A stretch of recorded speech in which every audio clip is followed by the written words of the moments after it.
बठोड़ो Hesco पारां दरो ऐं मीरपुर बठोड़ो के मुख़्तलिफ़ इलाइक़नि में बिजली बंद करण ख़िलाफ़ अॻूणे पीपी ज़िले सदर अरबाब वज़ीर मेमन की अगवानी में हैदराबाद सुजावल रोड ते अच्छी मोड़ी वटि धरणो हयो।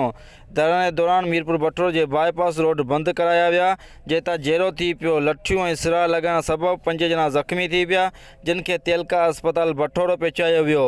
अस्पताल में पीपी अगवान अरबाब कामरान मेमन मीडिया के ॿुधायो त दरे शहर में 1 हफ़्ते खां अमीर मेमन बिजली मुख़्तलिफ़ सबब ॼाणाए बंद करे छॾी आहे, जंहिं ख़िलाफ़ असां मीरपुर बठोड़े में धरणो हयो आहे। जेतां मच्छर जी उन जे बदमस्त हेस्को अमीर मेमन पंहिंजा गुंडा मोकिले बाईपास रोड ते असांजे माण्हुनि मथां हमिलो करायो आहे, जंहिंमें असांजा 5 माण्हू ज़ख़्मी थी पिया आहिनि, जिन खे तेलका अस्पताल पहुचायो वियो आहे। असां मीरपुर बठोड़े थाणे ते केस दाख़िल कराईंदासीं।